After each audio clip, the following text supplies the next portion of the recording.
మనం ఎక్కడున్నా సరే మనసులో నమ్మకం, దేవుడి మీద భక్తి ఇవి ఉంటే ఆ యేసయ్య మనతోనే ఉంటాడు.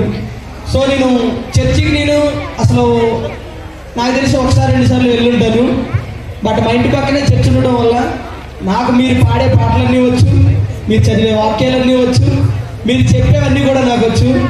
సో ఎందుకంటే అవన్నీ నేను విని ఓకే యేసయ్య గొప్పతనం ఇదా, యేసయ్య అంటే ఇదా ఓకే అని నేను మనసులో జపించుకున్న రోజులు ఉన్నాయి. సో కాబట్టి యేసయ్య బిడ్డలైనందుకు మీ అందరికీ కూడా ఒకసారి గట్టిగా చప్పట్లు కూడా కోరుచున్నాను.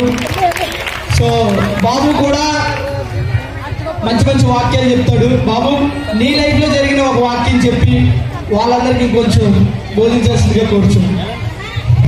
నాకు బాగా గుర్తుంది, మనుషుడు రొట్టె వల్ల మాత్రమే కాదు దేవుని నోట నుంచి వచ్చి ప్రతి మాట వల్ల జీవించడం అని అంటారు. అది నన్ను భాష గారు ఒకసారి అడిగారు, నాకు అది బాగా గుర్తు. తర్వాత ఇంకా ఇంకొక వాక్యం కూడా నాకు చాలా ఇష్టం.